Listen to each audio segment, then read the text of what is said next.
Good morning, freedom fighters. It is 9:12 a.m. East Coast time, January 9th, 2026. We're looking at live over Florida. We can already see a chemtrail operation starting. Yesterday was extremely heavy. Let's go back 24 hours. We'll start here in Louisiana, where I'm going to be soon working for a supply boat company for Louisiana oil company. Go back 24 hours. You can see the very heavy chemtrail operation. Today, I want to go over the history of weather modification. Let's bump it ahead a little at a time. On a very slow internet connection for some reason, it's been slowed down. But all the way across the Gulf yesterday morning, they were heavy stratospheric aerosol injection. You can see how they just widen and spread out. But Florida was being trailed extremely heavy as well. You can see some faint lines there, but let's bump it ahead a little bit. Right here, zoom in on the Spring Hill area, Homosassa. Heavy trails at daybreak, and it did not end. My buddy that commercial shrimps, live shrimps out of Hudson, Florida, showed an incredible video of turning on and off.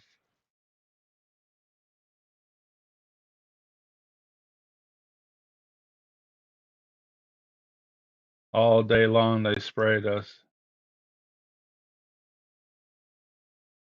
There's at 1 p.m., heavy trails.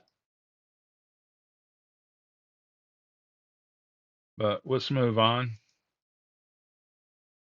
They whited out the entire southeast. We're going to be 85, I believe the forecast is.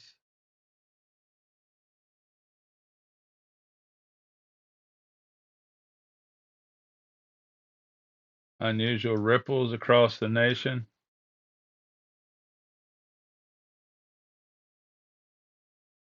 But the main part of this video is I want to show you the history. Incredible documentary by Matt Landman.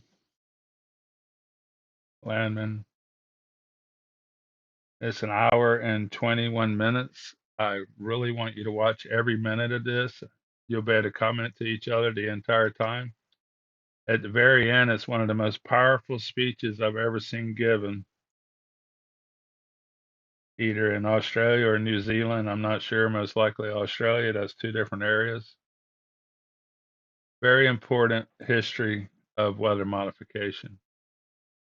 And I also want to thank everybody for your comments and contributions. I had created a new Give, Send, Go, and already one of my best friends and a couple warriors has gave me incredible help to get me through this tough time of schooling and getting my new job. And I appreciate each and every one of you that has contributed. Due to the loss of my fisheries, where the ocean used to provide for us for generations, is no longer there. I did not create this platform for to make money. I created it to try to save our planet, and we must stand up together and try to find some way to save our planet for the children. Even though I have none, I fight for yours. Incredible documentary, The History of Weather Modification. We are being lied to with every breath by these CIA controlled media. Hollywood is distracting us with every means possible. We must shake the kids awake. We must fight for them. Commercial fishermen standing by, please stay and watch this entire documentary. It's very important to know this information. Commercial fishermen out. I will be studying for my test as we are listening to this. I'm just going to set the headphones down and I'm going to be studying. I have a little over a week to get this accomplished. Thank you to everyone. Commercial fishermen standing by.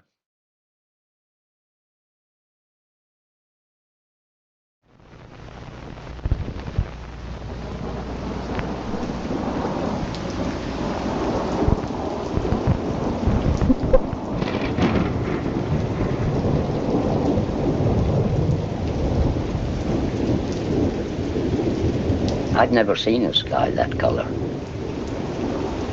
Yellowy, black, greeny, purple. It was uncanny. Oh, it was a day and a night that we shall never, ever forget. I couldn't believe that this was happening. First the sky, and then this horrible smell. Really sultry smell.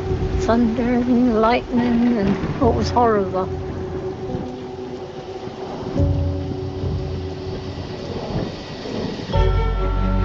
We're in very great danger from the pollution that's coming down over us.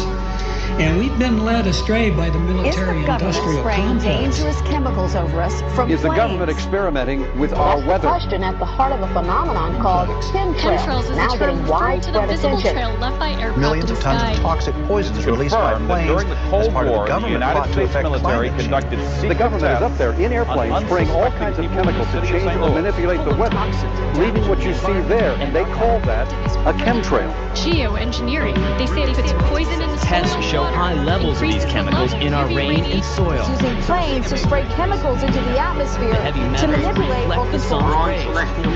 And that's why health department records show a sharp increase in barium and aluminum in California's water supply. We shall propose further cooperative efforts between all the nations in weather prediction and eventually in weather control. The Army's need to know more and more about weather that surrounds this planet is a vital part of the expanded research program of atomic weapons. We all talk about the weather. The Army is doing something about the weather.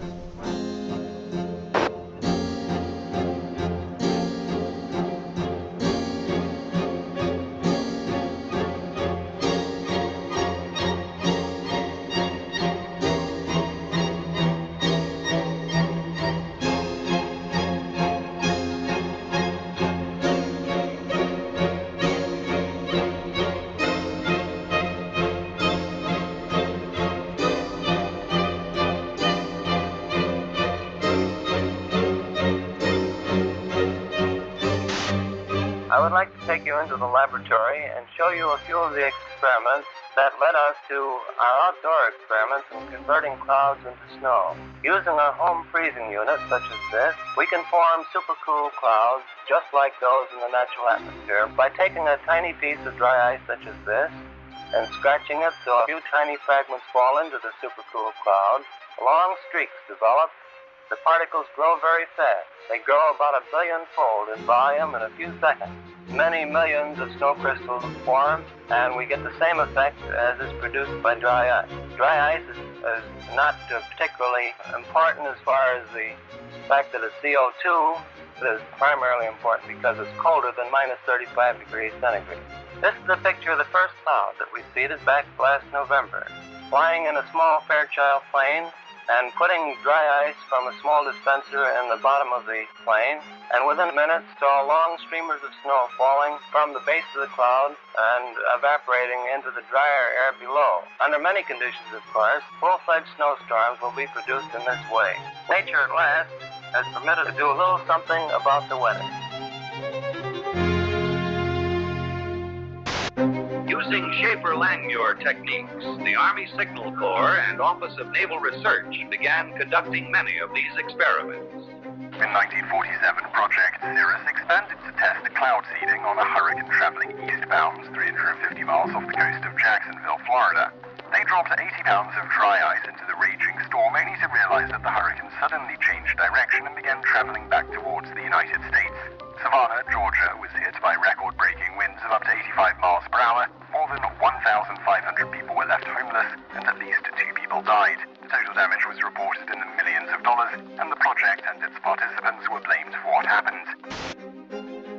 On the night of the 15th of August 1952, the worst flood in British history swept through the tiny seaside village of Lynmouth. 90 million tons of water devastated the area, killing 35 people and leaving over 400 homeless. 40,000 tons of boulders were dragged off the moors, destroying houses and cars. Porters spoke to squadron leader Len Otley. He confirmed that he worked on Project or Operation Cumulus, which was also referred to as Operation Witch Doctor. What's more, in mid-August 1952, Alan Yates, a lecturer at Cranfield School of Aeronautics at the time, was asked to take part in cloud seeding experiments. According to Yates, the artificial rain fell over Lynmouth and washed the village into the sea. Newly declassified documents prove that Project Cumulus was indeed going on the day of the flood that year. Project Skyfire, a U.S. forestry research operation concerned with the study of lightning in all of its manifestations. Project Skyfire is aimed at lightning fires in western Florida. In detail, the manner in which your work involves you in the dispersion of clouds, which happen to have some effect on, or rather bring about thunderstorms or what have you. Could you tell our audience something about that type of work? Laurie, we're conducting experiments in cloud seeding aimed at determining whether or not weather modification techniques might possibly prevent lightning fires. We carry this work on by seeding clouds with silver iodide nuclei. We disperse silver iodide from specially developed generators located either on the ground or on aircraft. Our experience has been that we can do the best job through aircraft seeding.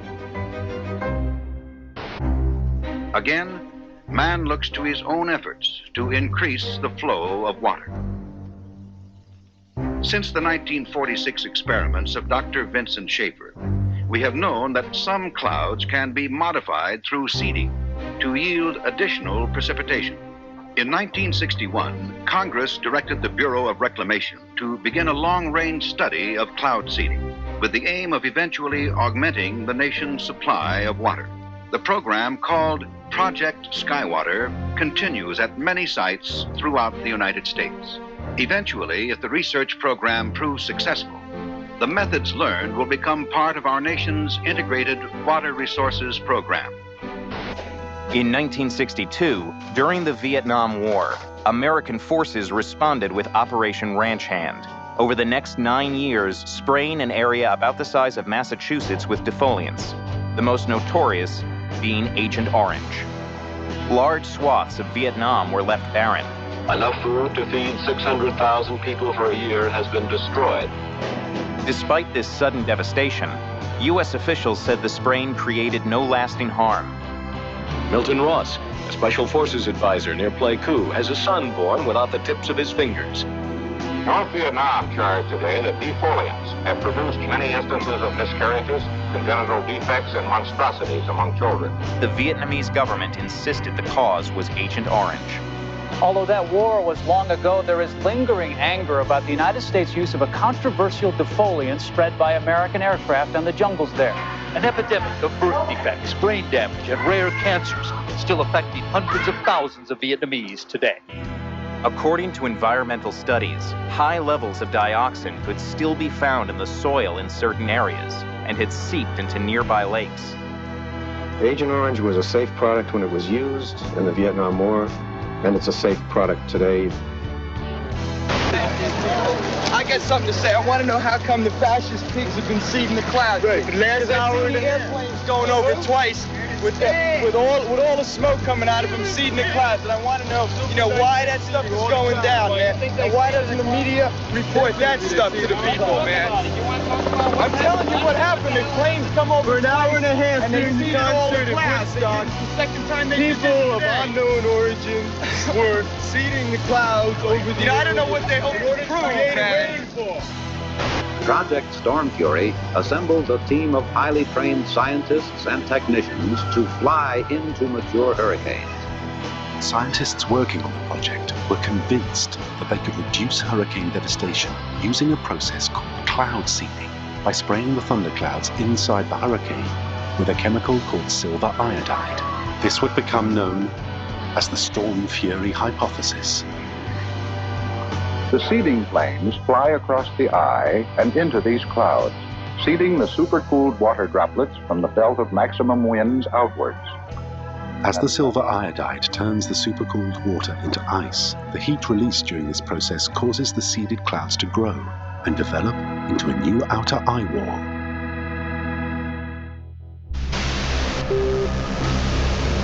At that time, the United States Army were in Vietnam.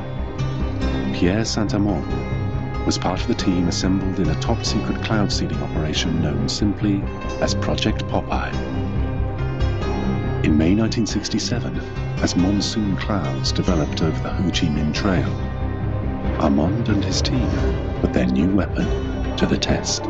We ejected the material so that it fell into the growing part of the cloud, and it rained very heavily out of it, and everybody was convinced with that one experiment that we'd had done enough.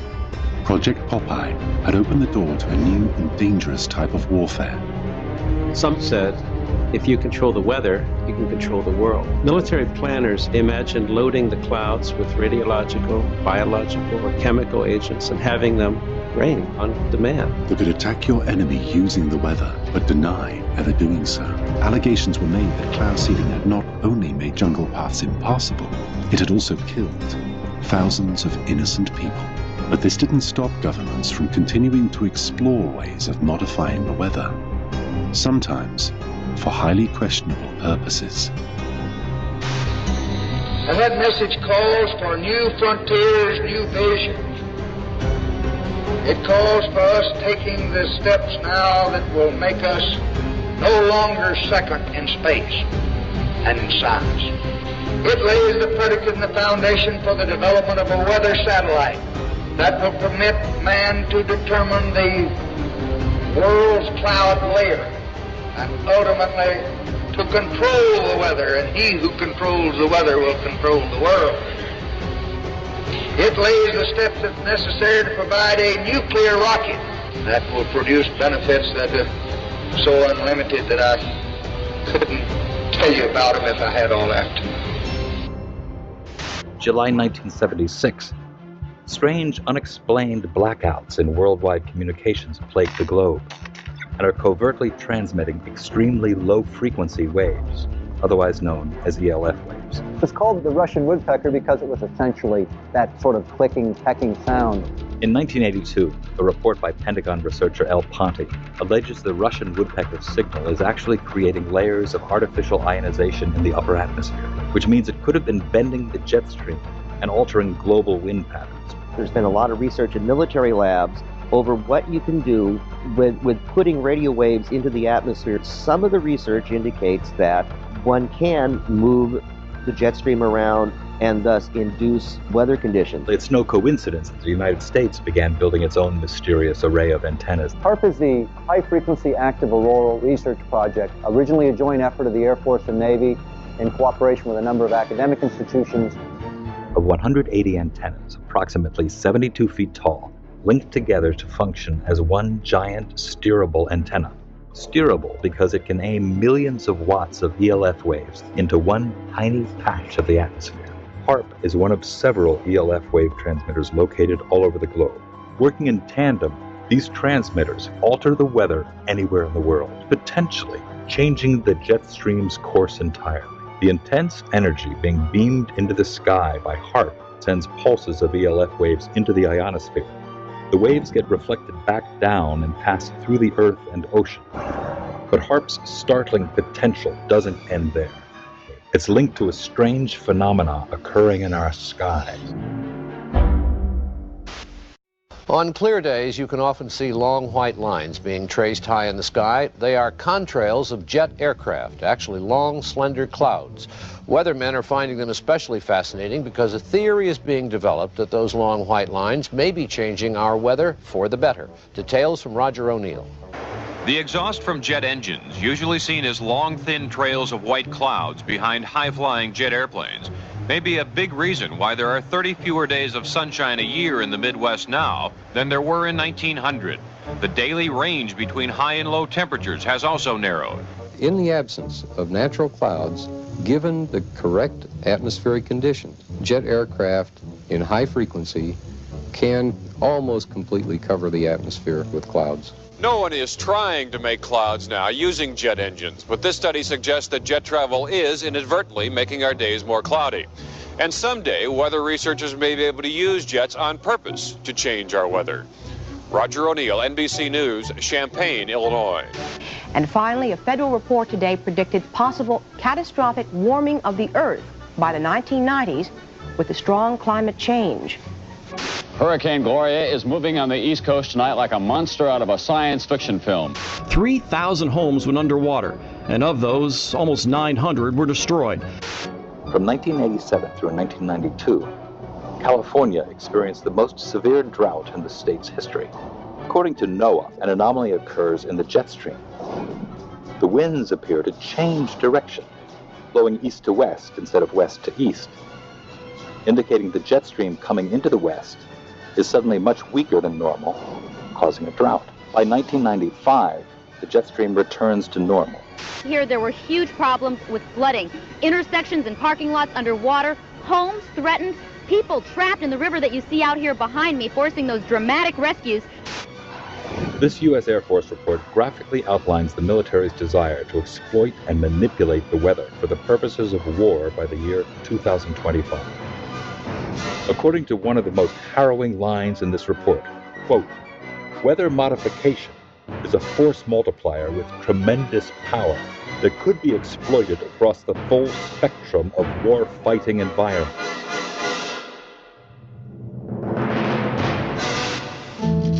Man-made global warming is no longer just a theory about climate. It is the defining moral and political cause of our age. It is presented in the media as having the stamp of authority of an impressive international organization. From the IPCC, The United Nations Intergovernmental Panel on Climate Change, or IPCC. I've often heard it said that there is a consensus of thousands of scientists on the global warming issue and that humans are causing a catastrophic change to the climate system. Well, I am one scientist, and there are many that simply think that is not true. The final conclusions are politically driven. This claim that the IPCC is the world's top 1,500 or 2,500 scientists, you look at the bibliographies of the people and it's simply not true. There are quite a number of non-scientists. And to build the number up to 2,500, they have to start taking reviewers and government people and so on, anyone who ever came close to them. And none of them are asked to agree. Many of them disagree. Those people who are specialists but don't agree with the polemic and resign, there have been a number that I know of. They are simply put on the author list and become part of this 2,500 of the world's top scientists. People have decided you have to convince other people that since no scientist disagrees, you shouldn't disagree either. Climate scientists need there to be a problem in order to get funding. We have a vested interest in creating panic because then money will flow to climate science. It's become a great industry in itself. And if the whole global warming farrago collapsed, there'd be an awful lot of people out of jobs and looking for work. There's one thing you shouldn't say, and that is, this might not be a problem.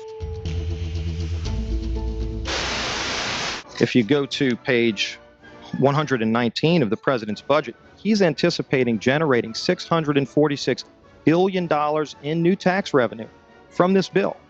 So clearly the president expects this bill to generate $646 billion in new taxes that even his own budget director has said would be passed on to consumers. So you must have been listening to our testimony that we've had for the last few days with dozens of experts that have come in who have given completely different views. Well, I would encourage you to go back and look at the testimony this committee's heard. We're talking about that can export millions of jobs out of our economy, out of our country, and testimony's been given just to those numbers. And so we're talking about a serious consequence that there would be on this country. The carbon would be emitted, but it would be emitted in China and India, and the jobs would go to China and India.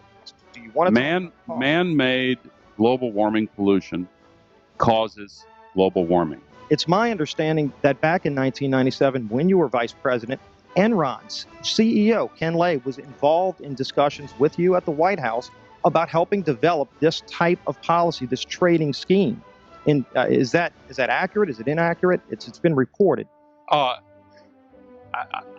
don't know, but I met with Ken Lay, as lots of people did, before anybody knew that he was a crook. And clearly you can see why so many of us are concerned about turning over this country's energy economy. I didn't know him well enough to call him Kenny Boy. You knew him well enough to help devise this trading scheme, and obviously we know what Enron and these big guys on Wall Street like Goldman Sachs, and I know you've got interest with Goldman Sachs. No. These people, well, that's been reported. Is that not accurate? No, I wish I did. I'm saying that there are going to be big winners and big losers in this bill, and I think that should be noted, that companies like Enron helped come up with this trading scheme that would Enron. I don't know if this is true or not, that some scientists are trying to figure out a way to block the sun to try to slow down global warming. Yeah, it's a measure of the feeling of desperation that some of them feel. Are they really thinking they could do that? Well, some of them are seriously proposing, and I think it's completely nuts. Yeah. You put another kind of pollution, sulfur dioxide, up to orbit, cover the atmosphere. The sky won't be really blue in the way it is now anymore, but it would block out some of the sun's heat so that we wouldn't have to take the difficult steps to stop spewing all this global warming pollution into the atmosphere. And of course, there are a lot of problems with what they're proposing. You could actually spray sulfuric acid in the stratosphere 20 kilometers over our head and use that to stop the planet warming up in a kind of ugly tech fix. You can spray something into the atmosphere to change. Spray pollution into the atmosphere to stop it warming. How do you do this? You'd start with a fleet of modified business jets and say 20,000 tons of sulfuric acid into the stratosphere every year, and each year you have to put a little more, and this doesn't, in the long run, mean that you can forget about cutting emissions. We will need to rein in emissions. We'll get to it eventually. But in the meantime, we're shrouding the Earth in sulfuric acid. So people are terrified about talking about this because they're scared that it will prevent us cutting emissions. Right, and also that it's sulfuric acid. We put 50 million tons of sulfuric acid in the air now as pollution, and it kills 1 million people a year worldwide. Okay, but it'll be better if we put more in. We're talking about 1% of that. 1% more, we're just killing 10,000 more people. You can do math. What happens to the sulfuric acid after it's sprayed? Does it just stay up there? No, it rains down, but it's a tiny addition to what we're already doing. Is there any possible way this could come back to bite us in the end? It actually turns out to be an old idea. This was known since President Johnson. You ever look at those planes up there? They have contrails behind them. Maybe all those planes with the contrails, maybe they're actually spraying chemicals into the atmosphere right now and Uncle Sam isn't telling us. Seems extremely unlikely. That the United States is not telling something to its citizens? That seems extremely likely to me. Read the newspaper. I think they might have your idea already. This geoengineering idea in its simplest form is basically the following. You could put fine particles, say sulfuric acid particles, sulfates, into the upper atmosphere, the stratosphere, where they'd reflect away sunlight and cool the planet. There's lots of mystery in the details, and there's some bad side effects, like it partially destroys the ozone layer, and I'll get to that in a minute, but it clearly cools down. And one other thing, it's fast. I guess the thing I haven't said about this is it is absurdly cheap. It's amazing how it can affect the planet. The one thing about this is it gives us extraordinary leverage. This improved science and engineering will, whether we like it or not, give us more and more leverage to affect the planet, to control the planet, to give us weather and climate control, not because we plan it, not because we want it, just because science delivers it to us bit by bit. What is geoengineering? It's really two very different things. One is ways that we would alter the amount of sunlight the Earth absorbs, and so cool the planet, partly offsetting the effects of carbon in the atmosphere, and that's called solar radiation management, or in some technocratic way, SRM. And the other one is to take carbon out of the atmosphere, so-called carbon dioxide removal. Before we get on to solar radiation management, let me ask you about the carbon dioxide removal. A Royal Society report here in the United Kingdom back in 2009 said that no method of carbon dioxide removal has yet been demonstrated to be effective at an affordable cost with acceptable environmental impacts. And they only work to reduce temperatures over very long timescales. I think that's exactly right, and I can say that both as an author of that report and as somebody running a startup company trying to capture CO2 from the air. Before we get into the pros and cons of it, how solar radiation management might work. Conceptually, it's simple. The doing it is not the hard part, but you could use aircraft or other methods to deliver literally tons or millions of tons of very small reflective aerosols, tiny particles, say, to the upper atmosphere. Spraying them out at a high altitude. Correct. Isn't one of the problems with the climate and studying the climate is that it's incredibly difficult to know exactly how it works. It is very difficult to model. Sure, it's impossible to know exactly, but you can still learn a lot. So we actually ran a survey almost a year ago now that took data, high quality data, from 1,000 people in the UK, Canada, and the US to try and understand public support for research on these technologies and what kind of political leanings influence people's decision to be for or against. And in fact, we found pretty broad support for research. But that particular opinion survey that you're talking about, it also came up with the finding that 64% of subjects agree that humans should not be manipulating nature in the way suggested by solar radiation management. Exactly. Well, that would suggest that there isn't particularly broad support at the moment for the theory behind this. There's not broad support for doing it, and I think that's quite a healthy thing. I mean, I'm one of the people who, maybe starting 20 years ago, most helped to open the door to get public conversation going on this thing. How do you think, in that case, the public can be convinced, given that there is, as we saw with this project in Britain, tremendous skepticism even about research at what you say is a very, very benign level? Public opinion will evolve over a long time, and from my point of view, the goal is to try and make that public opinion be able to be shaped by facts as well as possible, and also shaped by people's values. It's not to promote this. So actually, well, it is in part to promote this. I mean, you're a great enthusiast for this, and as you said, you have your own private company, which is... At my private company, we're focused on a very different part of it, which doesn't suffer from these governance challenges. But it is all to do with the issue of geoengineering. Actually, I mean, you know, it's an incredibly sensitive topic. I actually don't think my job is promoting. My job is to help clear thinking and clear knowledge about the tools we have to regulate climate risk, among them this one. And I'm perfectly prepared to find that results show that we should never do this. So if it works, and again, we don't know it does, it provides some protection in the near term.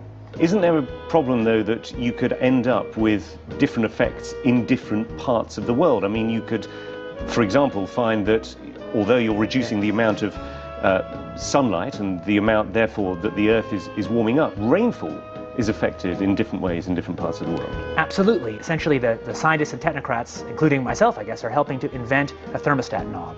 But it's much easier to invent the knob than to figure out who should be in charge of it in a world with many states. No, indeed, and I want to come on to the governance, but I want to ask specifically about the science of this, which is how far can you tell whether the effects of solar radiation management are then going to cause perhaps a catastrophic loss of rainfall in a certain part of the world? At the moment, it seems to be hazy, this. I think it's not as hazy as that. So using exactly the same climate models as we've used to estimate the problems with CO2 in the atmosphere, the underlying climate problem, we've applied those same models and same techniques to look at this. And the results so far, I have to say, look pretty good. That's why we're paying any attention to it. Richard Branson himself, who owns the Virgin Airline Group, was quoted back in 2009 in the New York Times saying, if we could come up with a geoengineering answer to this problem, we could carry on flying our planes and driving our cars. Is going to cost a lot of money. And yet I mean, let's be clear here, you and your company are after Branson's money. The cheapest thing to do is to use the atmosphere as a waste dump. And if we want to stop doing that, we must have laws that restrict the ability to use the atmosphere as a waste dump. My question is, are you not concerned that you and your company, Carbon Engineering, is looking for money from people like Richard Branson? It's funded, I think, in part by Murray Edwards, who is a key figure in tar sands, which is seen as one of the dirtiest fuels on the planet. It is. Are you not slightly concerned about the people who you're getting into bed with? I'm happy to take money from serious folks who have a broad set of interests. No problem. First of all, I should say, for work on SRM, on these very high leverage technologies that have security concerns, I believe there should be no private action, there should be no for-profit action. I believe it would make sense for SRM to actually restrict or eliminate the possibility of patenting. Isn't your company involved in several patents at the moment? This is the difference. So for capturing CO2 from the air, that's an encapsulated small technology, which can be regulated by the normal laws. It's inherently expensive, so there's no risk of sucking all the CO2 out of the air because it costs so much. Any technology you have that removes CO2 will have local risks, maybe unacceptable risks, but those risks can be managed by the normal local risk management we have. So I think that I'm happy to see private action on cutting emissions by making solar power or electric vehicles or capture from air. I'm not happy to see public action on technologies with this huge leverage, like putting particles in the stratosphere.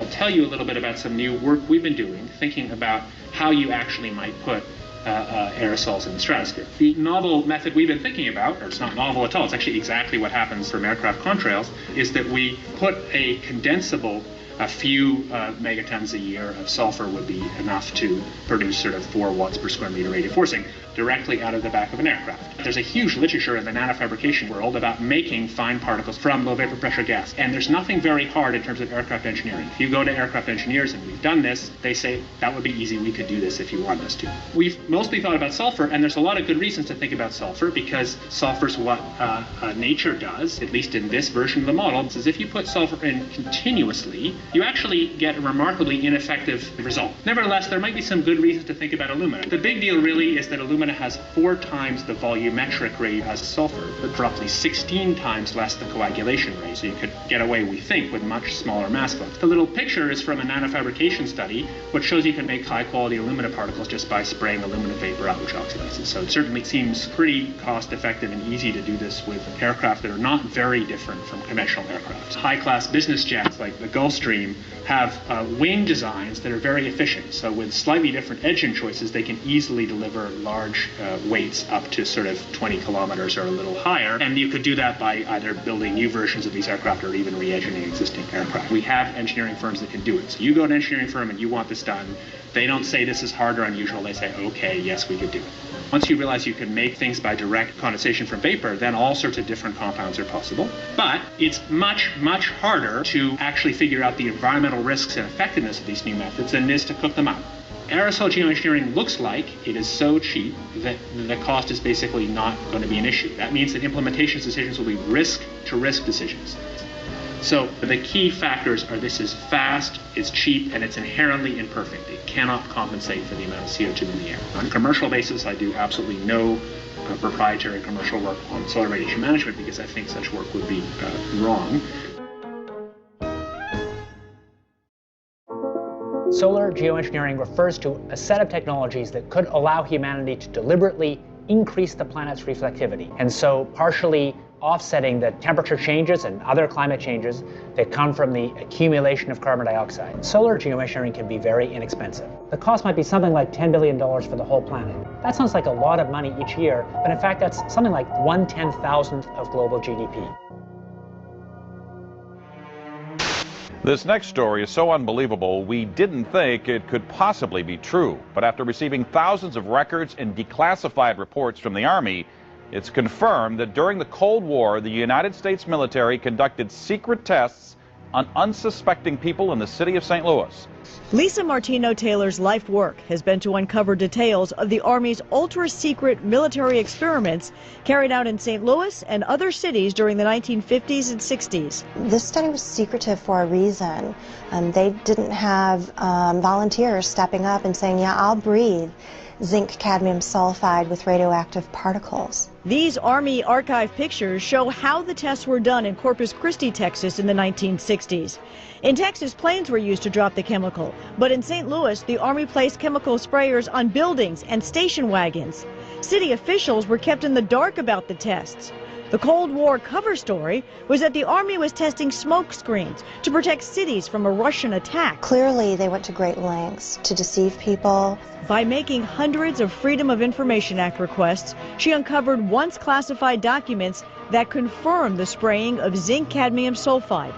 The greatest concentration of this compound was sprayed near the Pruitt-Igoe housing complex just south of downtown St. Louis. It was home to 10,000 low-income people, and an estimated 70% were under the age of 12. Martino-Taylor claims they all unknowingly inhaled this compound morning, noon, and night, so the government could measure its effects on their lungs. So this is in violation of all medical ethics, all international codes, and the military's own policy at that time. And Venezuelan leader Hugo Chavez has once again accused the United States of playing God. This time it's Haiti's disastrous earthquake that he thinks the U.S. was behind. Spanish newspaper ABC quotes Chavez as saying that the U.S. Navy launched a weapon capable of inducing a powerful earthquake off the shore of Haiti. He adds that this time it was only a drill, and the final target is destroying and taking over Iran. A wild accusation from Iranian President Mahmoud Ahmadinejad. He says Western countries are causing drought in certain parts of the world, including Iran. He says they're using high-tech equipment to drain raindrops from clouds. He basically says European countries are stealing rain from Iran for their own use. You know, they were talking about climate change yesterday, and now we're learning that scientists and researchers are looking at how to change the weather on purpose. That's right. Lasers now could one day manipulate rain and lightning. That's right. Well, as Mark Twain once famously said, everyone complains about the weather, but no one ever does anything about it. Well, instead of doing a rain dance, we physicists are firing trillion-watt lasers into the sky to actually precipitate rain clouds and actually bring down lightning bolts. When you have water vapor and you have dust particles or ice crystals, you can precipitate rain. It condenses around the seeds. These seeds can also be created by laser beams. By firing trillion-watt lasers, you rip apart the electrons, creating what are called ions, bringing down rain and even lightning. I remember reading the stories that China had used this during the Olympics, that the USSR had used this after Chernobyl to create rain clouds. I mean, did those really work then? We have some of these capabilities now? Inconclusive. Even in the 60s, the CIA used this to bring down monsoons during the Vietnam War. Governments have been playing with this thing. Alleged to. Alleged to, right. Yeah. Now, we realize that for decades now, these governments have been alleged to have experimented with weather control, but nothing conclusive. We're actually using trillion-watt lasers now. They precipitate rain out of water vapor.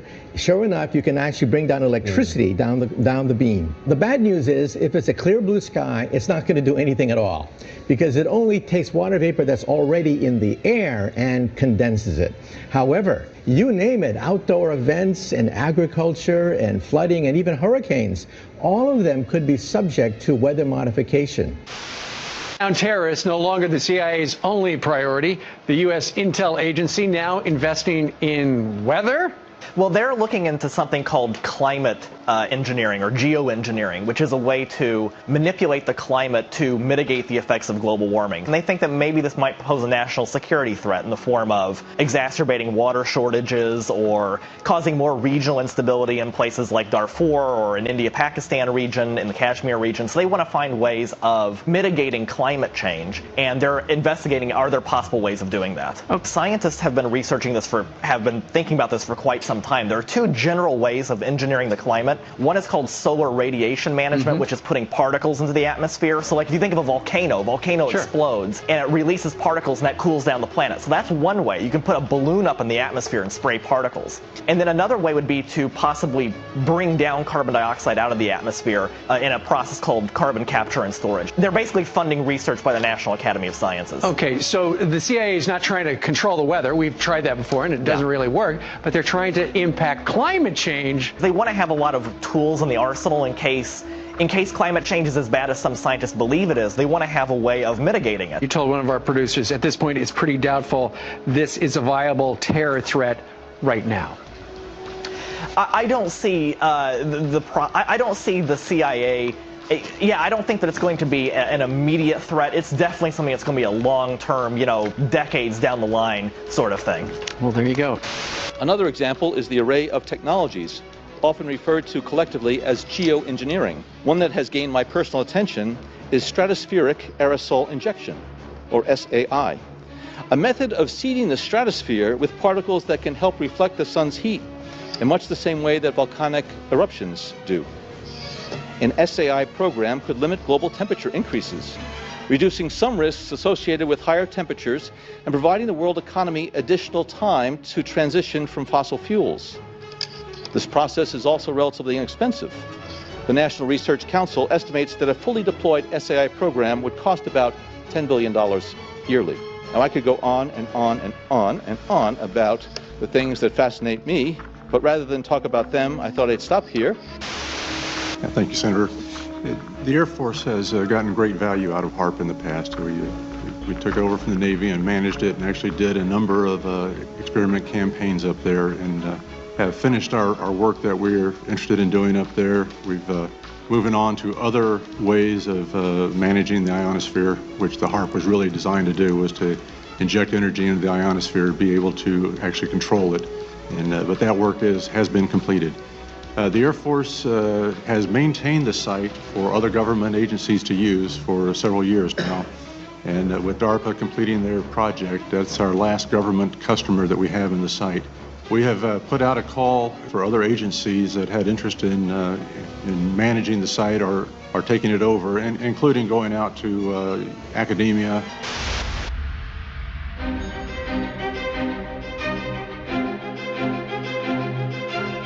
International corporations are modifying our weather all the time, and they're modifying it in ways that cover thousands and thousands of square miles. Programs are impacting microclimates needed for our crops to survive and needed for pollination.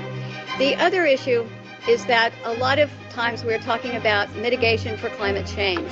It's rather an undefined term at this period of time. And so what happens is that many times we're talking about artificially putting chemicals like sulfur or particulates into the atmosphere in what they call geoengineering schemes to reduce, supposedly, global warming. And if you take and you put up into our skies chemicals to reduce the amount of sunlight reaching the earth, you are going to begin to reduce crop production. Without the process of photosynthesis, whereby plants from direct sunlight gain the energy to grow, to produce crops, we are going to find ourselves, if we mitigate in that direction, impacting the crop production not only here in the United States, but worldwide. What you're seeing now, a lot of times many scientists know, especially at NASA and in other areas, that the skies that we're seeing are not normal cloud formations. These are man-made. In California, the State Department of Health drinking water tests were examined between 1970 and this year, and we found unusual spiking in barium, aluminum, strontium, manganese, and all of these spiked at the same time in various drinking water supplies across the state of California and also in Arizona. So what's happening with these atmospheric tests is that aluminum, as one example, gets into the root systems of our trees, and it looks like the trees are dying of drought, but they're not. Many of our forests in Redding, California and other areas are dying from warmer temperatures produced by persistent jet contrails, also impacting tree health and crop health. They know from scientific studies back in the 1970s that they deplete beneficial ozone in the atmosphere by releasing nitric acid. The death dumps, otherwise known as chemical trails, are being dropped and sprayed throughout the United States, in England, Scotland, Ireland, Northern Europe, and I have personally seen them not only in the United States, but in Mexico and Canada. Birds are dying around the world. Fish are dying by the hundreds of thousands around the world. This is genocide. This is poison. This is murder by the United Nations. This element within our society that's doing this must be stopped. I personally have observed the planes in Lincoln, Nebraska at the Air National Guard. They have no markings on them. They're huge, bomber-like airplanes with no markings. This is a crime. Crime against humanity, crime against America, crime against the citizens of this great country. What is wrong with Congress? This has an effect on their population and their people and their friends and their relatives and themselves. What's wrong with the pilots who are flying these airplanes? They're dumping this crap, this poison, on their own families. Somebody in Congress has to step forward and stop it now. Thank you. I'm Ted Gunderson. I conducted air sampling, I conducted soil sampling, and I was getting high levels of these contaminants.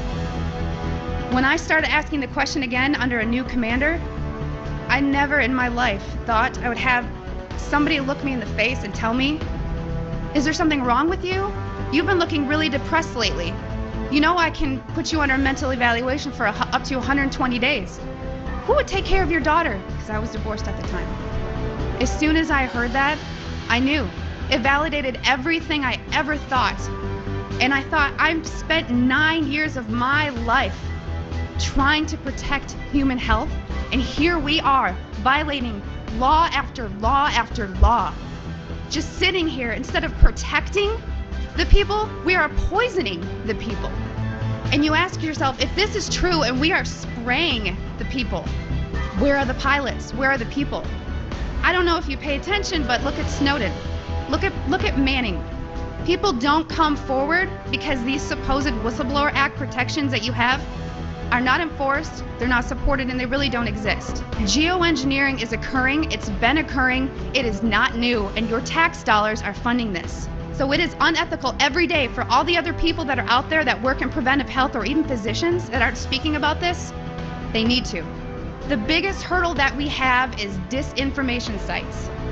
I never say them, but I'm going to today, so that you know if anyone ever gives these to you as a reference to debunk you, it's Metabunk and Contrail Science. Those are two websites that are ran by a government shill named Mick West. He is a computer gaming programmer who tries to tell you about persistent contrails. So somebody who isn't even credentialed in chemistry or physics or ecology, none of that, is trying to tell you that you're crazy. You have to understand that I have met people who used to be purposeful disinformation trolls, as we call them. These people are paid to get you on board to believe a website or an article. So I just want everyone to know and understand that of all things, of all the freedoms that we are losing, geoengineering is the #1 issue that we are facing.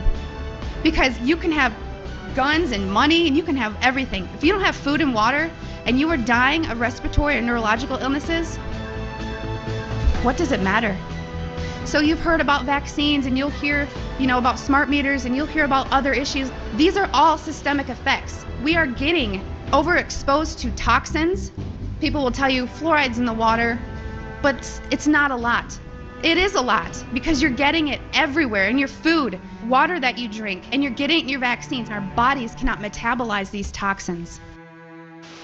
There's the debate. Is it a condensation trail or a chemical trail, something with an additive in it? And I couldn't fight the chemical trail issue for a long time. Give me a reason, give me a motive. And so I started time-lapsing the sky. And there was this one day where I saw a series of planes go by, but one trail persisted and the others didn't. And as that trail slowly faded away, 2 other planes came along. One hit the exact end of it, and another went through the middle. How could these planes be aware of, or better yet, even be remotely concerned with what's going on with the debris from another plane? And as I time-lapsed the sky more and more and more, and at higher and higher resolution as the technology improved, it was a godsend, because you could see even the little planes were part of the bigger program. So they had to be at a precise place at an exact time to reveal a disturbance in a trail that may have only been in the sky 10 seconds. It went beyond correlation. And we're dealing with a massive, massive ballet in the sky. Yeah. We've got a program that is loose on the planet and is this guise of climate change, but it is this program we're seeing at work. As I became more aware of technologies, I looked at these clouds, at these patterns with different eyes, with a different understanding. And what I've learned is that these chemtrails help the technology align these patterns, align these vibrational structures which direct our weather today.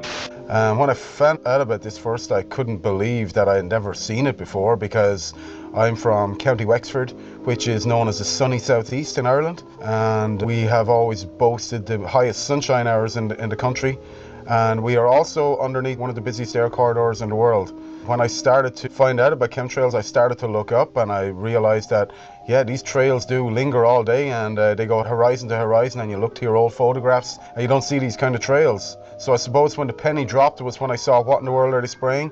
That's really when this whole thing kind of made sense to me, because it was explained in a documentary. People knew what they were talking about, and this made a lot of sense. This is a government program to control the weather, and if you think about it, if you want to dominate and control the planet, this is the ultimate weapon to do that. So the Irish media now are normalizing weaponized air as a reality that we must get used to. They are blaming car emissions and coal pollution, but there's no mention of the elephant in the room, the hundreds of millions of tons of substances being sprayed into our atmosphere every year, like aluminium oxide, which David Keith and other geoengineering proponents are proposing spraying into our skies. They will never admit these programs are going on, but we know they are going on because 2004, the Civil Aviation Authority in the UK conducted an investigation into cabin air quality, and one of the peak materials found was aluminium. So what the hell is aluminium doing floating around up at cruising altitude? So now Monsanto miraculously have an aluminium resistant seed that can grow in aluminium contaminated soil. Why would they have such a thing unless they knew of a problem that was down the line or already happening? Last year in 2015, a study came out of Keele University in the UK, and bees were found to have had massive high quantities of aluminium in their brains. This is a big problem. We need bees to keep the food chain sustained and to keep it alive. And now Monsanto have recently bought a bee research company called Biologics in 2012. And they have genetically modified a bee that can only pollinate Monsanto crops. And also, this bee is resistant to all pesticides. So why would they want to design such a Frankenstein creation unless they knew of a problem that already existed or a problem that was in the pipeline? Dementia now is the biggest killer in women in the UK. And what's the main cause of dementia? Aluminium accumulation in the brain cells. We are in the fight of our lives. All sources needed for life to exist are under direct attack from these programs. Oxygen, sunlight, and water. Once you know about this, you have a duty of care to get involved. As a caretaker of this planet, we must all come together to stop these programs because we can do it. Once you find out this is going on, you understand that the air you breathe is being compromised. Things don't get any worse than that. You're standing at the end of the plank, what else do? You got to take action, otherwise you are condoning what's going on. Silence is compliance. So we got to speak out. We spend a lot of time outside looking up at the sky, and not a lot of people do that anymore. March 14th, 2014, in Eureka, California, I was driving the vehicle with my 2 kids, and we were watching this chemtrail for about maybe like 5 minutes it had been going. And I noticed that there was this large flash that lit up the entire sky, similar to what lightning would do. So we're driving towards the sunset, and the drone was coming this way, and it came over, and about there, that's when we saw the light, and then it went straight down from that angle. The difference that I'm finding when I see a drone spraying compared to an airplane spraying is when the drone sprays, it seems that it's more of an upward angle from the ground to the sky, as if it was launched from right below where it was. And with the plane sprayers, it seems like they go from one side of the horizon to the other side. The reason that the people probably stand on the sidelines is because, you know, they don't really want to stand out. And I don't mind standing out. That's part of my personality since forever.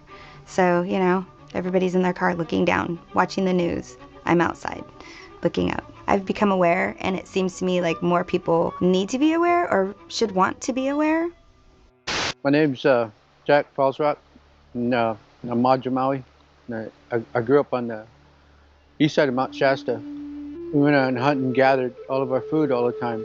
That's when I first started noticing that something was wrong with the earth. Then I started seeing things in the sky that was not supposed to be there. And then I seen that what caused those things was the planes that was flying over, and they were polluting the sky. And I was wondering why don't they care about the sky? What I noticed, you know, is this really strange weather, you know, it really disrupts everything. You know, I noticed that too, you know, how when it gets cold sometimes, and then it gets hot, and then it gets cold, and it gets hot. You know, it disrupts this environment here, you know. I mean, anybody that understands when they grow things, you know, they know that the weather can't change like that. And you don't have to be a scientist to understand that.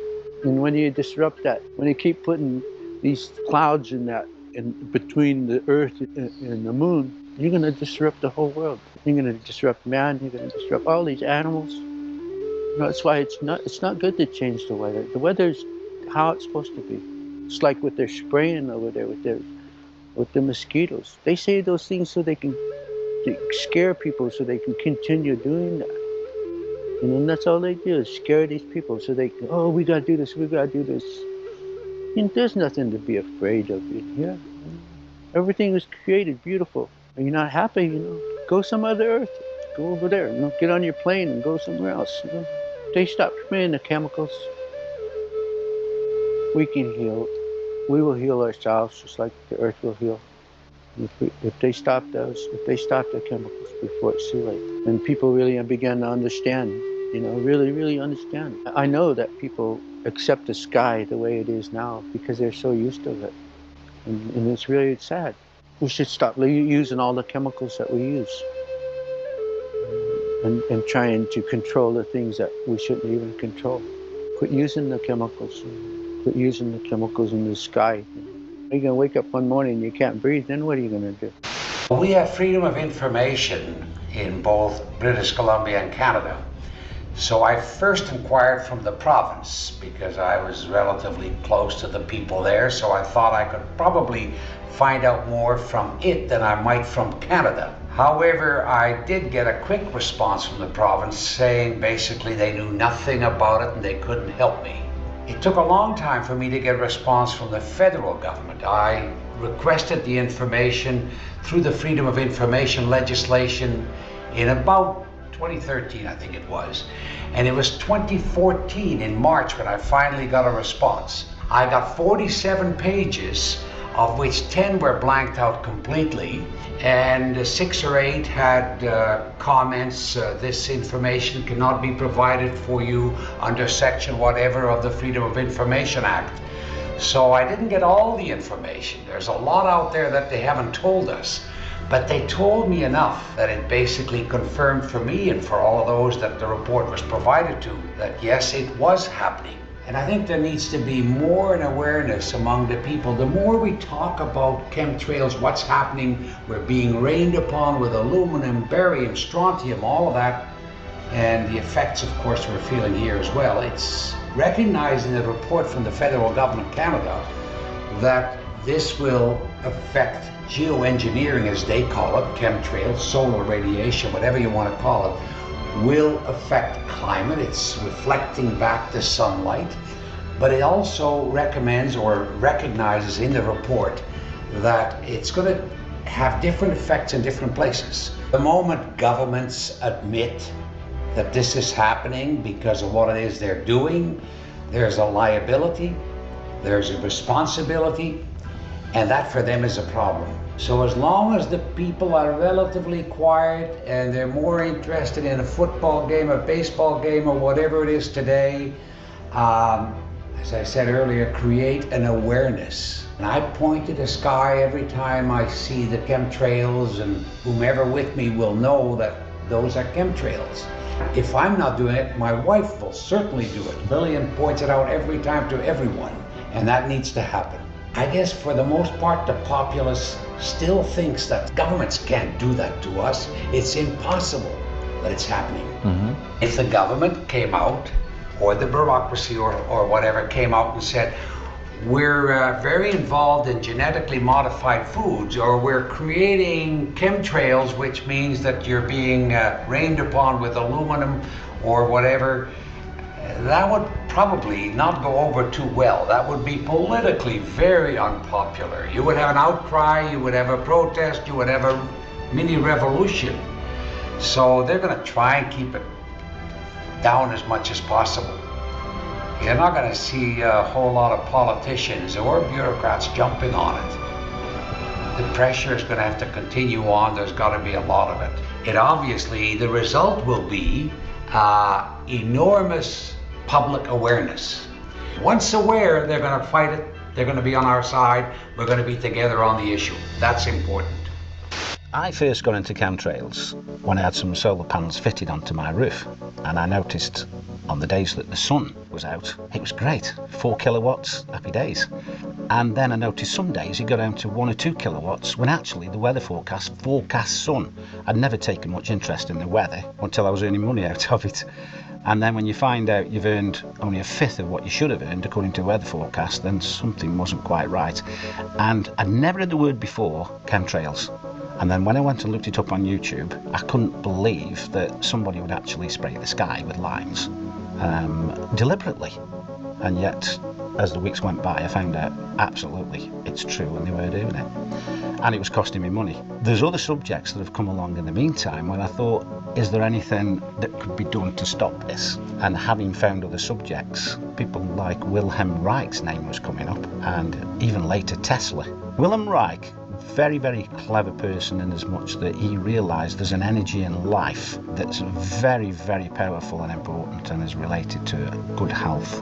And after many years of investigation, he found out there was some fantastic properties to this, and he called it orgon, which is related to ether.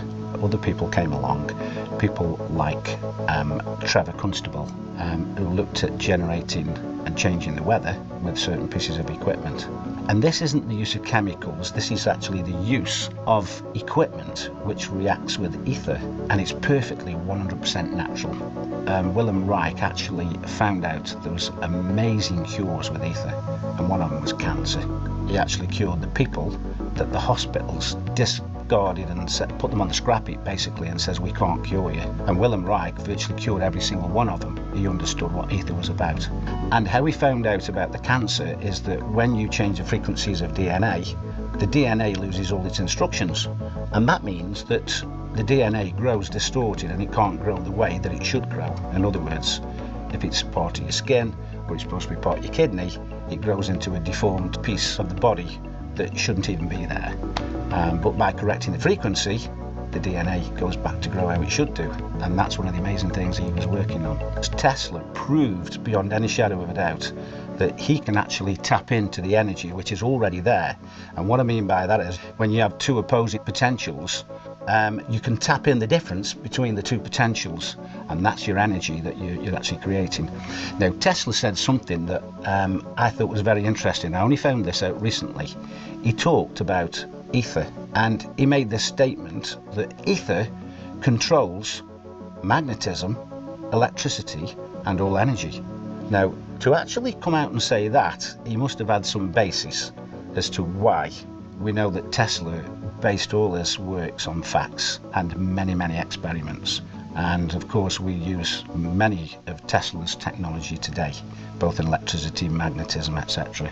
And so we're in a position now where we're looking at equipment that Wilhelm Reich manufactured and made. We're looking at the way that he used it and he generated it. Now, Wilhelm Reich, he actually was called into places like California when it hadn't rained for months and months. In fact, some of these poor farmers were going bankrupt. He actually went to a place where it hadn't rained for many years, and after about 6 weeks, he did start to develop a very small amount of rain, but a moisture came into the area where all the plants started to flourish. According to what his daughter said, that area continued to flourish for another 50 years. The other thing that Wilhelm Reich noticed is the texture of the rocks changed from being crumbly to having some body back to it again. So when we talk about ether, we're not talking about just weather modification or health to the body. Ether must be some kind of energy which controls, as Tesla said, everything. It's like the link that ties and controls everything together, whether it's energy, magnetism, or electricity. I would love to be able to use ether to bin 1, 2, 3, 4, 5,000 square miles of chemtrailing. That would be fantastic. Before they use it for all the other agendas. And if we could do that, happy days. Because that's what a lot of people are looking forward to. A day where all this crap is not in their control anymore. And I believe if we could master this, ether will do exactly that.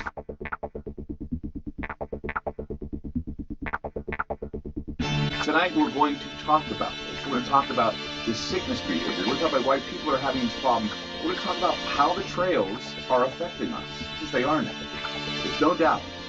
Even the EPA said so. They just made mention of it about, a couple months ago, actually, last summer. They admitted it. The EPA said it's affecting you.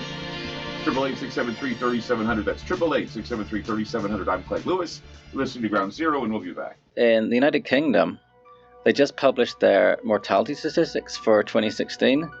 And you'd expect, okay, what's top 3? Cancer, heart attack, stroke. Always has been.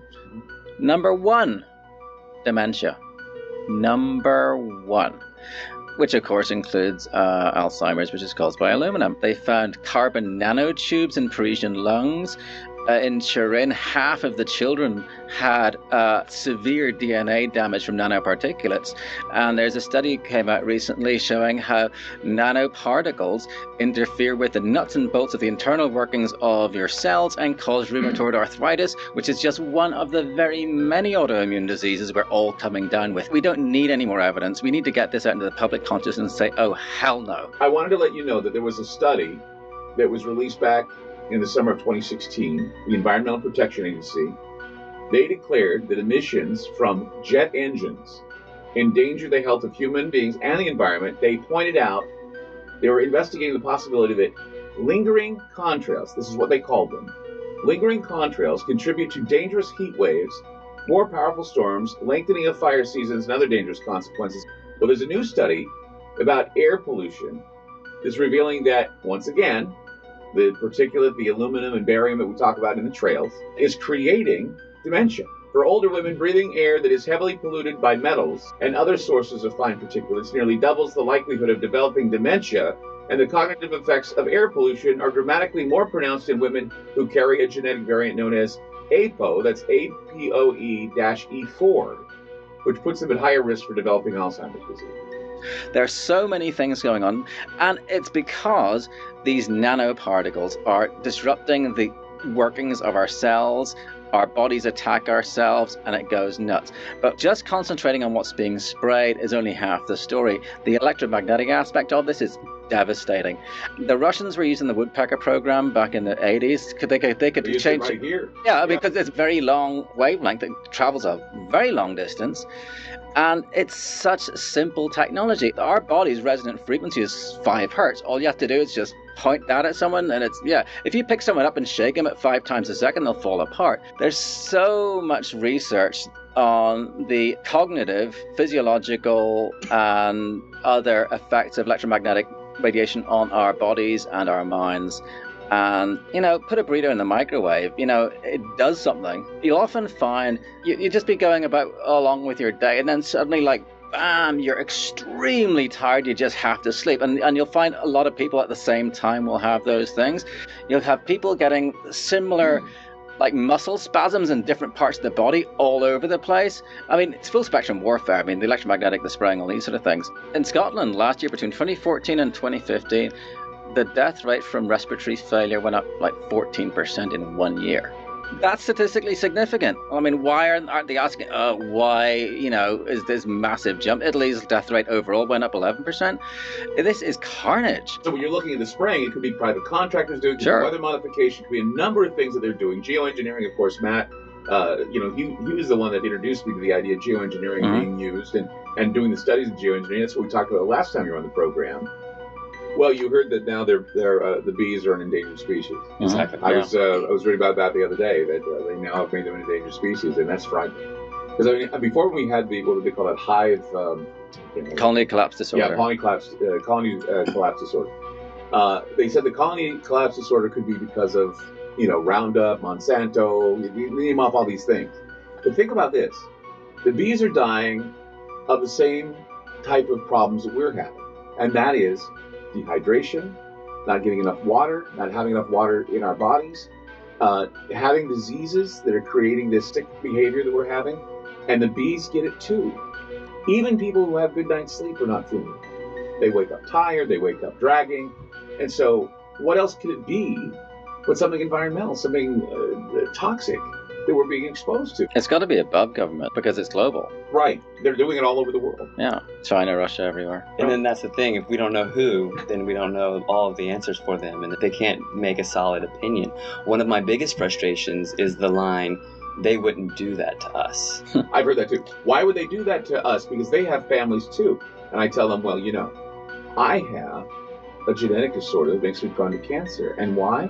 Because they were testing nuclear weapons in the West Deserts of Nevada, St. George, Cedar City area in Utah.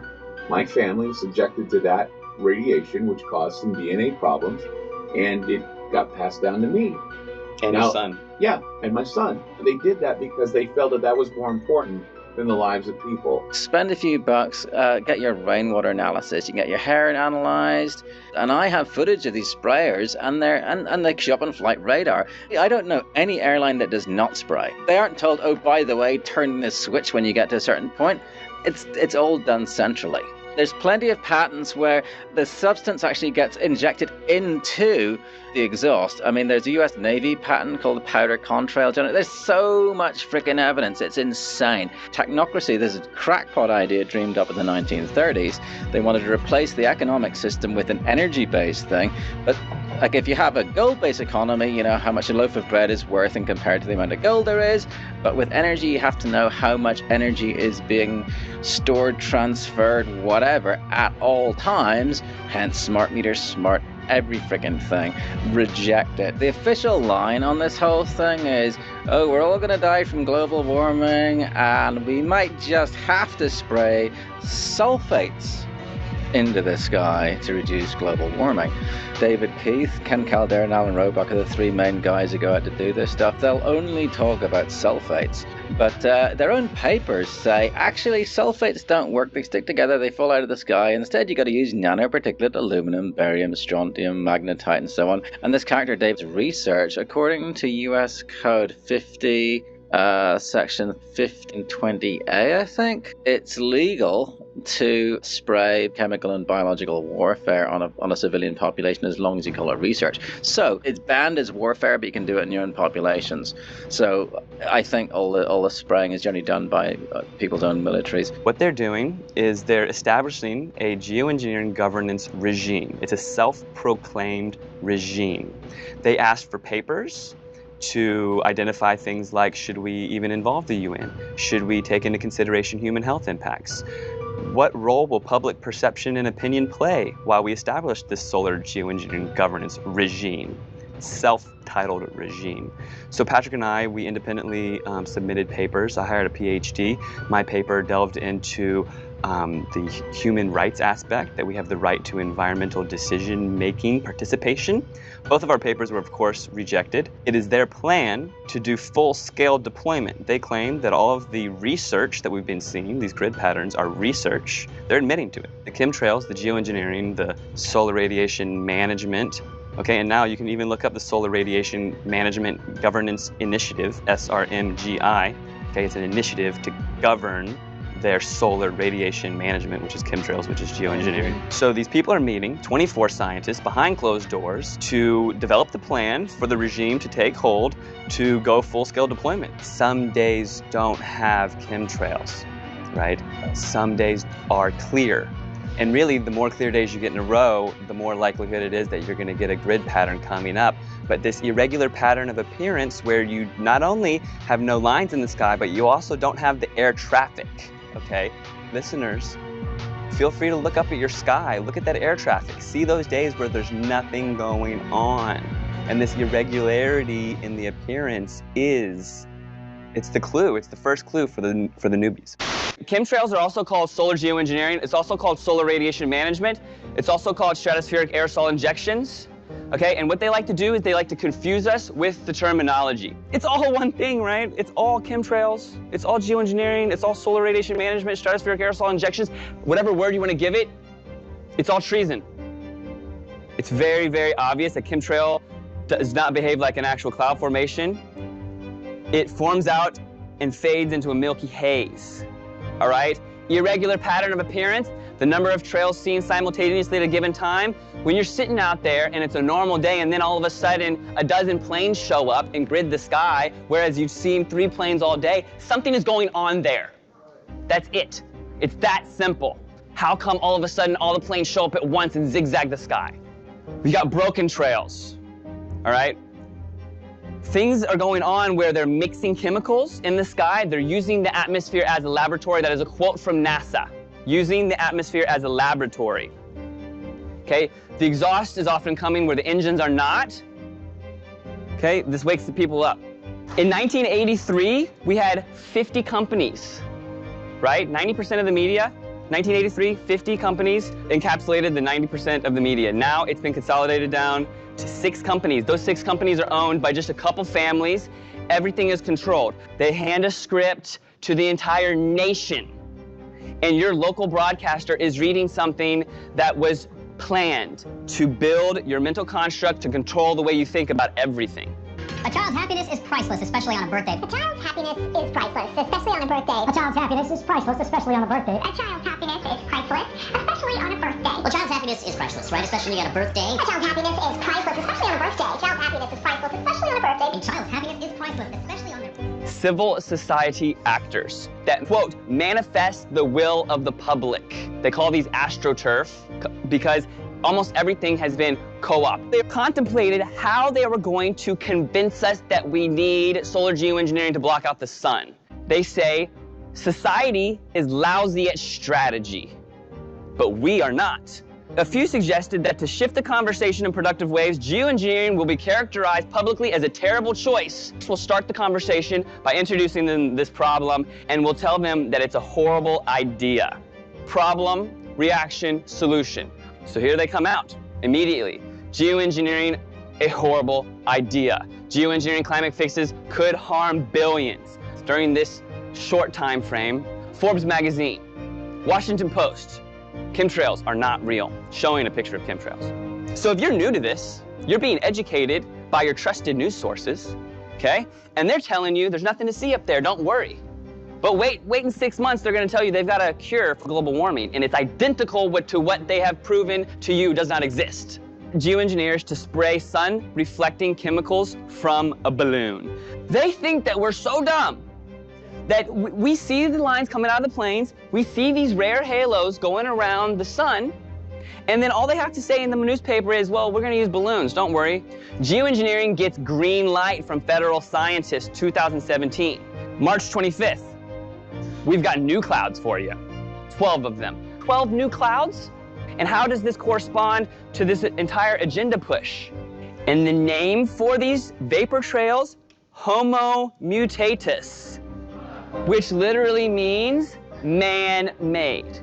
The World Meteorological Organization has decided to add 11 new cloud classifications. That's to their international cloud atlas, and this is a big deal because it is the first time they've added anything in 30 years. Forget being on cloud 9, we are on cloud 12 because that's how many new types of clouds have been added to this historic update coming from meteorologists. I'm a little biased, right? Exciting stuff, guys. All right, so the new types include the Volatus or roll cloud, which has been designated as a whole new species. You can see it gets its name from this long horizontal tube-like shape.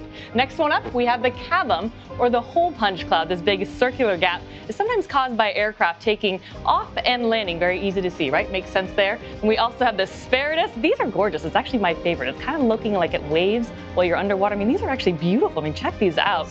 And then finally, we also have the big surfer waves of the Fluxus cloud. So beautiful, right? There's just a sample of the new additions that we have. Meteorologists, sky watchers, daydreamers, we're all geeking out, guys. The meteorologists are all part of that same program. They're all getting handed a script and they're told to read it and they have no choice. And already it's time for governance, okay? This is something that they just shoved down our throats for the past few months, and they say they're gonna be doing it in the future, and they say don't worry that it's not real 6 months ago. Now, they're already talking about how are they gonna govern it. They're pushing this agenda full speed ahead. They're already talking about how to govern something that we're still slowly waking up to, that they're gonna be doing it to us publicly. This very small group of globalists claim that they have the exclusive rights to saving us and that we don't get it and they do. This is all of our skies, this is all of our air, this is our children's future. Everybody is involved here, all right? There was a time when people got pissed and they did something about it and they made things change, okay?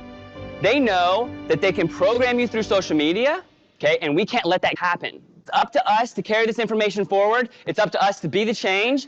And if we don't do it, we're not gonna have any sun. Thank you.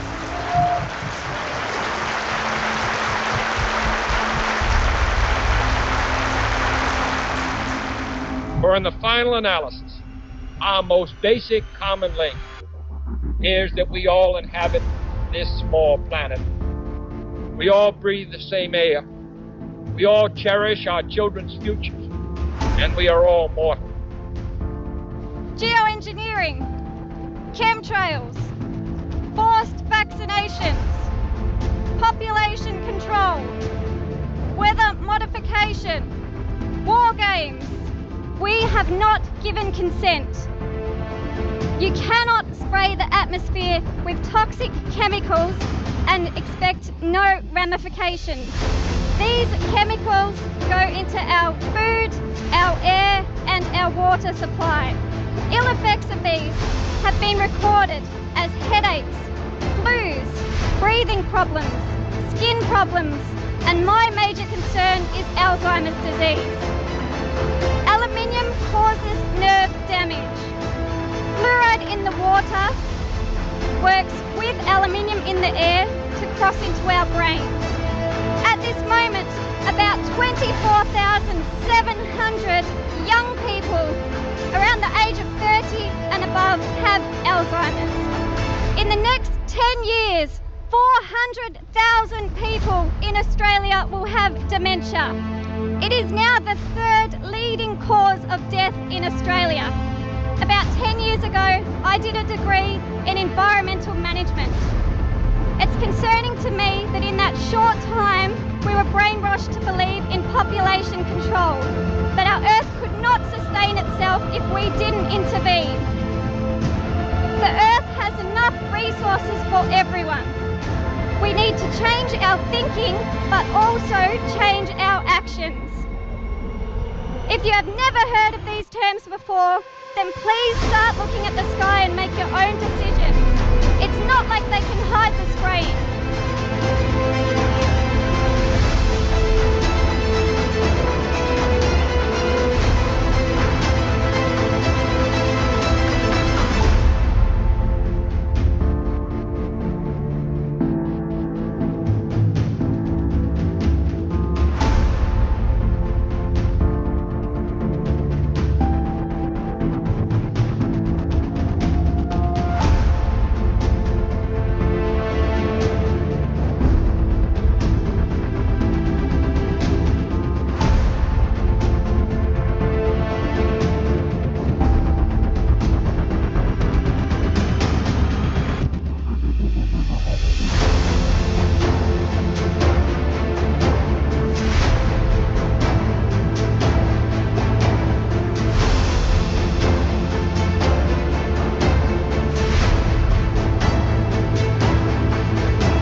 Thank you, warriors, for your time and your comments. But right before I leave here, I want to show you these incredible overlapping ripples over North Carolina and Virginia. The machine is on. This is not natural. We've been seeing it over Florida, all around the world.